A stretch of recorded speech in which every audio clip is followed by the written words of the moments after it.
প্রিয় দর্শক, আমরা কিন্তু উপস্থিত হয়েছি ঝিকরগাছা যশোরের সেই গদখালি ফুলের রাজ্যে। আপনারা দেখতে পাচ্ছেন এত সুন্দর দৃশ্য, এত ফুল আগে কিন্তু আমি দেখি নাই। আমি আজকে প্রথম এখানে আসছি। আপনারা দেখতে পাচ্ছেন সেই ঐতিহ্যবাহী গদখালি, এই অত্র অঞ্চলে কয়েকটা জেলার ভিতরে কিন্তু সেরা।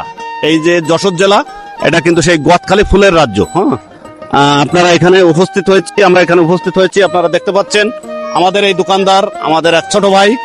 ভাই, এখানে তোমাদের ফুলের বেচা কিনা কেমন হয়?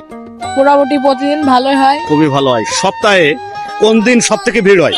সপ্তাহে শুক্রবার ও শনিবার ভিড় বেশি হয়। শুক্রবার শনিবার, যেহেতু সরকারি ছুটির দিন, তাই তো? হ্যাঁ। প্রিয় দর্শক, আপনারা দেখতে পেলেন এখানে কিন্তু সপ্তাহে 2 দিন, শুক্র এবং শনি, যেহেতু সরকারি অফিস আদালতে ছুটি থাকে, সেই দিন কিন্তু প্রচুর ভিড় থাকে।